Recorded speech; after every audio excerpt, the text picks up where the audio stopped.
السلام علیکم ورحمۃ اللہ وبرکاتہ۔ محترم بھائیوں، بزرگوں اور دوستوں،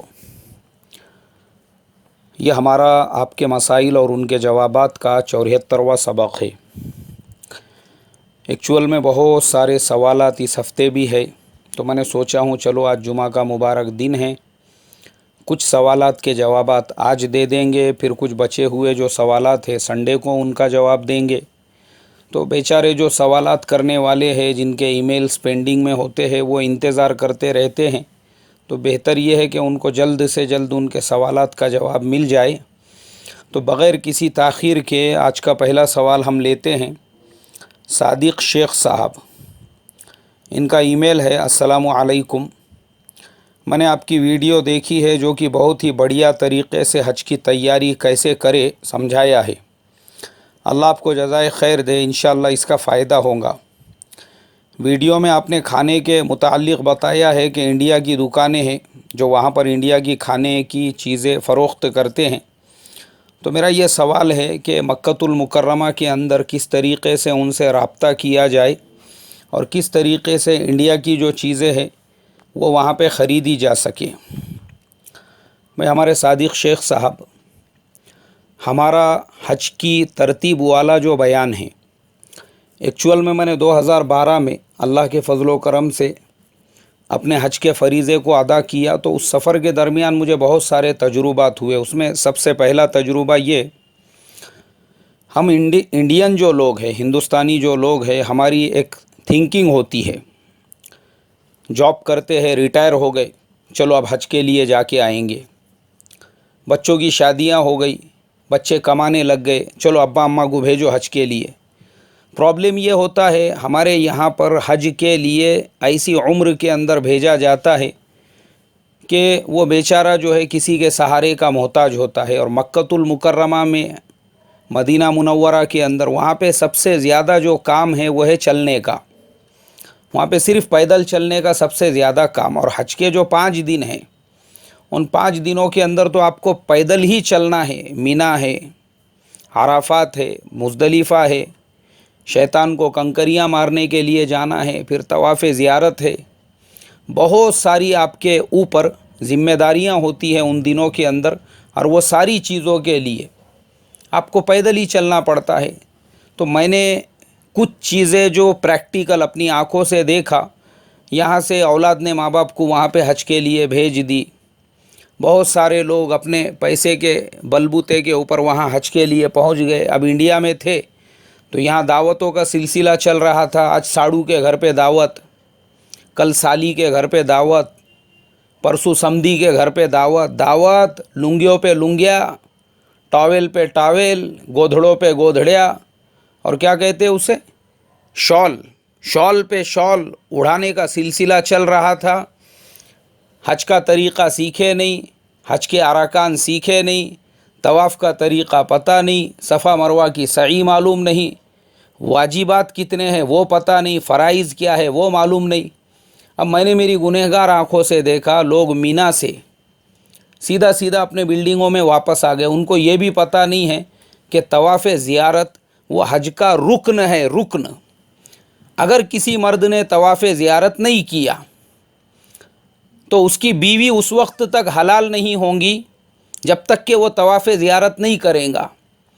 اب وہ بیچارے کو مسئلہ ہی نہیں معلوم ہے، طواف زیارت چھوڑ کر وہ اپنے بلڈنگ میں آ چکا ہے۔ کیوں؟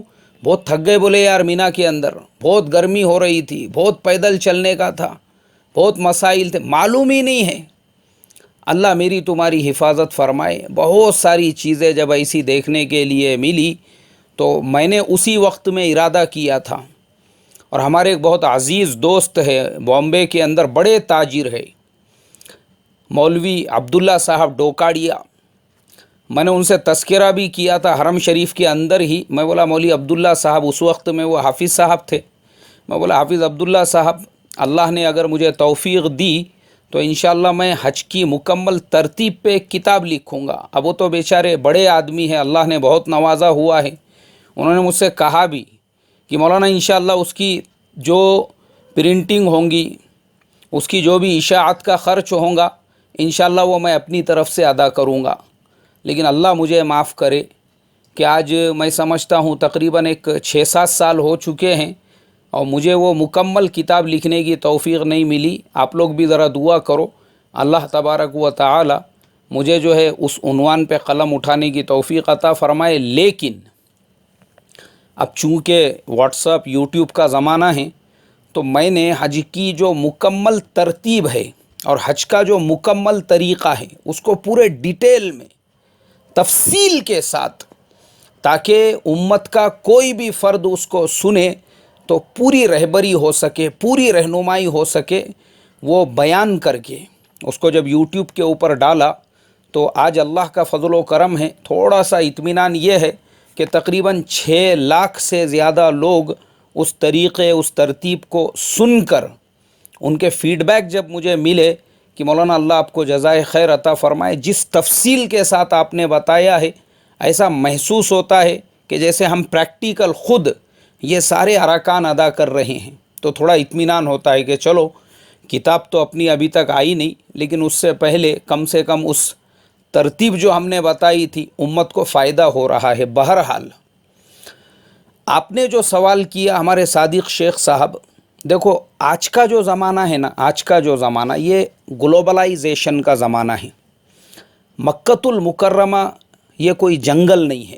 وہ جو قرآن میں فرمایا نا بوادٍ غیر ذی زرع، حضرت ابراہیم علیہ السلام کے زمانے میں کہ گھاس کا تنکا بھی وہاں پہ نہیں اگتا تھا یا وہاں پہ موجود نہیں تھا، لیکن حضرت ابراہیم علیہ السلام نے وہ جو دعا کی اللہ تبارک و تعالی سے، اللہ تبارک و تعالی نے ان کی دعا کو قبول فرمایا. اور آج پوری دنیا کا بہترین سے بہترین پھل آپ کو مکۃ المکرمہ کے اندر ملے گا.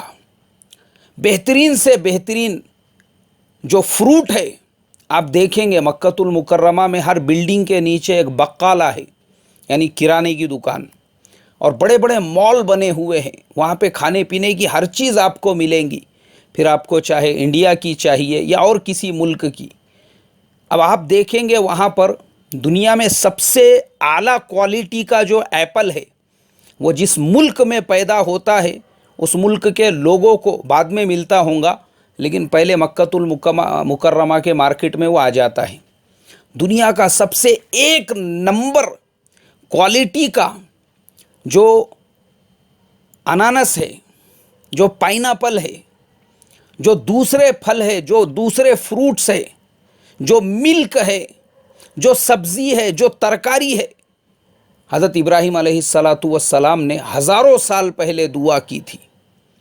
لیکن دیکھو خدا کا کرشمہ، قرآن میں 1450 سال پہلے جس وادی کو بوادٍ غیر ذی زرع فرمایا تھا، آج اسی وادی کے اندر آپ کو دنیا کی ہر کوالٹی کا پھل فروٹ، وہ بھی اعلیٰ اور ایک دم فریش کھانے کے لیے ملیں گا. تو میرا ایسا مشورہ ہے آپ کو، جب آپ حج کے اس مقدس سفر کے اوپر جا رہے ہیں، آج کے زمانے میں تو ہر چیز وہاں پہ اویلیبل ہے. انڈین ریسٹورنٹس کی ایک پوری رینج ہے، پاکستانی ریسٹورنٹس، اسی طریقے سے آپ کو جس قسم کا کھانا کھانا ہے ہر قسم کے حلال ریسٹورنٹس آپ کو وہاں پہ مل جائیں گے. تو پھر اب آپ اگر میرے سے یہ سوال کرو گے کہ بھائی ہم کو تو خالی انڈیا کا ہی چاہیے، تو میں سمجھوں گا کہ بھائی اللہ نے آپ کو اتنا بہترین موقع عطا فرمایا ہے، آپ جس مقصد کے لیے جا رہے ہیں اس مقصد پہ فوکس کرو اور وہاں انشاءاللہ آپ کو ہر چیز ملیں گی. آپ کسی جنگل میں، کسی ریگستان میں نہیں جا رہے ہو. 1450 سال پہلے والا جو مکۃ المکرمہ تھا، جس کا نقشہ قرآن پاک کے اندر کھینچا ہوا ہے، وہ مکۃ المکرمہ اور آج کا جو مکۃ المکرمہ ہے اس میں زمین آسمان کا فرق ہے. آج کا جو مکۃ المکرمہ ہے وہ ایک دم ہائی ٹیک، ایک دم ماڈرن مکۃ المکرمہ ہے. اب تو اللہ کا فضل و کرم ایسا ہوا، چونکہ جس وقت میں مکۃ المکرمہ میں تھا 2012 میں، تو اس وقت میں بلیٹ ٹرین کا کام چل رہا تھا مکہ اور مدینہ منورہ کے درمیان میں. ماشاء اللہ اب آپ ایسے وقت میں جا رہے ہو کہ مکۃ المکرمہ ہے، مدینۃ المنورہ ہے، ان کے درمیان کی وہ ٹرین بھی شروع ہو چکی ہے. تو ایسی نئی نئی سہولتیں وہاں پر آپ کو ملیں گی. تو میرا آپ سے مشورہ ہے کہ وہاں پر جو گوشت وغیرہ بھی جو ملتا ہے، چلو آپ کو اگر ڈبے کا گوشت نہیں کھانا ہے جو عموماً وہاں پہ آسٹریلیا سے اور دیگر ملکوں سے آتا ہے، حالانکہ اس پر حلال کی پرنٹنگ ہوتی ہے، لیکن پھر بھی اگر آپ چاہتے ہیں تو میں نے خود میری آنکھوں سے دیکھا ہوں عزیزیہ کے اندر بہت ساری، جیسے ہمارے انڈیا کے اندر گوشت کی دکانیں ہوتی ہے ویسی دکانیں ہیں وہاں پہ. باضابطہ بکرے کو ذبح کیا جاتا ہے، وہ ذبح کیے ہوئے بکرے وہاں پہ لٹکائے جاتے ہیں، اور بیچنے والے تو آپ کو عموماً یا تو ہندوستان کے ملیں گے، پاکستان کے، بنگلہ دیش کے، برما والے، بہت سارے مطلب ایسے ہی ملیں گے جو الحمدللہ آسانی کے ساتھ میں اردو ہندی زبان کو سمجھ سکتے ہیں. تو کوئی تکلیف والا مسئلہ نہیں ہے. تو میرا مشورہ یہی ہے، باقی بھی جتنے لوگ حج کے لیے جانے والے ہیں ان سے میں یہی درخواست کروں گا، چونکہ میں نے خود یہ دیکھا ہوں کہ بہت سارے لوگ وہ لوگوں کو پوری ایک لسٹ دیتے ہیں کہ آپ انڈیا سے جا رہے ہو تو جاتے وقت میں اپنے سامان میں یہ لے کر جائیے، یہ لے کر جائیے، یہ لے کر جائیے، یہ لے کر جائیے.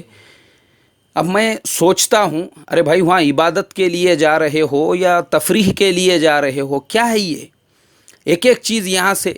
حالانکہ پلین کے اندر جو آئل ہے، کوکنگ آئل، وہ الاؤڈ نہیں ہے.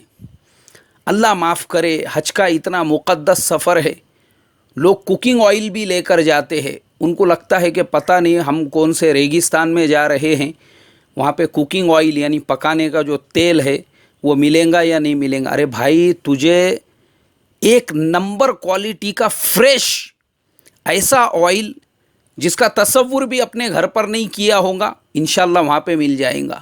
لیکن لوگ لے کر جاتے ہیں. اچھا، لے جانے میں پرابلم یہ ہوتا ہے، ہم لوگ جو ہے نا اپنے جو بیگ ہے، بیگ ہم نے 3-3.5 لاکھ روپئے بھر دیے، لیکن ہم کو یہ سینس نہیں ہے کہ جو بیگ ہم ساتھ میں لے کر جا رہے ہیں کم سے کم وہ ایک 3-3.5 ہزار کا جو برانڈڈ ہے کمپنی کا، جیسے VIP کمپنی کا ہے، امریکن ایکسپریس کا ہے، ایسا جو بیگ ہوتا ہے برانڈڈ وہ خرید سکے. ارے بھائی 3-3.5 لاکھ روپیہ آپ نے خرچ کیے تو 3-3.5 ہزار کا بیگ خریدنے میں کیا پرابلم ہے؟ مگر میرے محترم دوستو، میں نے خود میری گنہگار آنکھوں سے دیکھا، کوئی ویمل کی جو تھیلی ہے اس کے اندر سامان ہے اور اس کو رسی سے بندھا ہوا ہے چاروں طرف سے، اور کوئی جو ہے اپنا سادہ سمپل جو بیگ ہے 100-150 روپئے کا، ایسے جو بیگ لے کر لوگ جاتے ہیں. اب وہاں پہ آپ سوچو، آپ کا بیگ ایک مرتبہ مان لو ممبئی ایئرپورٹ کے اندر چلا گیا، آپ دلی سے بیٹھے دلی ایئرپورٹ کے اندر چلا گیا، جس ایئرپورٹ سے آپ بیٹھوں گے آپ کو آپ کی بلڈنگ پر ہی وہ بیگ ملنے والا ہے، راستے میں آپ کو کہیں پر بھی نہیں ملے گا. آپ کا بیگ ایک مرتبہ ممبئی ایئرپورٹ پر، دلی ایئرپورٹ پر، حیدرآباد ایئرپورٹ پر، جہاں سے بھی آپ سوار ہو رہے ہو، ایک مرتبہ لگیج میں آپ کا سامان گیا. اس کا مطلب اب آپ کا سامان آپ کو سیدھا ملے گا آپ کی بلڈنگ پر. اب وہ جو آپ کا سامان ہے، آپ نے سوچنا چاہیے، آپ کا جو بیگ ہے، میں نے دیکھا ہوں جو حمال لوگ ہوتے ہیں اٹھانے والے، اتنی بے رحمی کے ساتھ میں، کیوں ان کو ایک بیگ نہیں اٹھانا ہے نا، نزاکت کے ساتھ، پورے اکرام کے ساتھ، ان کو تو ہزاروں بیگ اٹھانا ہے اور ان کا روز کا کام ہے. پوری طاقت سے ایسا جھٹکا مارتے ہیں وہ ہینڈل کو، اور بعض اوقات وہ بیگ نیچے رہ جاتا، ہینڈل ہاتھ میں آ جاتا، اور اٹھانے کے بعد وہ اس کو ادھر سے ادھر. آپ سوچو، مان لو آپ نے ممبئی ایئرپورٹ میں آپ کا سامان ڈالے، جب آپ سامان ڈالتے ہو ایک چھوٹی ٹرالی میں جا کے گرتا ہے، وہ ٹرالی والے اس کو پلین تک لے کر جاتے ہیں، ٹرالی میں سے اس کو جھٹکے کے ساتھ میں اٹھاتے ہیں، پلین میں انہوں نے پھینک دیا آپ کا سامان. اب پلین میں جہاں پہ ترتیب سے لگایا جا رہا ہے، مان لو آپ کا بیگ نیچے آیا، اس کے اوپر جو ہے 100-150 بیگ ہو گئے.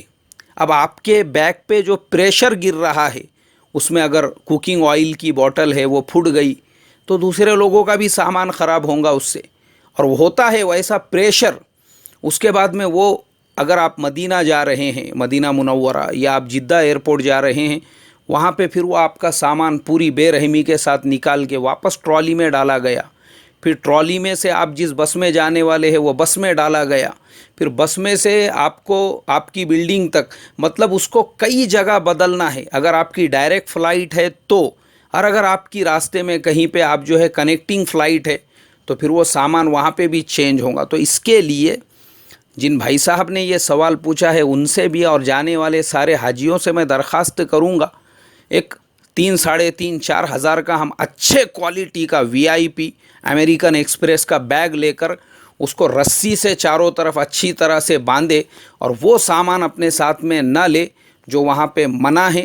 اللہ تبارک و تعالی تمام حاجیوں کا حج بے انتہا قبول فرمائیں، اور اللہ تبارک و تعالی سفر آسان فرمائیں، اور اللہ تبارک و تعالی ارکان ادا کرنے میں آپ کی مدد فرمائیں۔ اگر کسی کو کسی بھی قسم کا کوئی سوال پوچھنا ہے، آپ مکۃ المکرمہ سے بھی ہم کو میسج کر سکتے ہیں۔ السلام علیکم ورحمۃ اللہ وبرکاتہ۔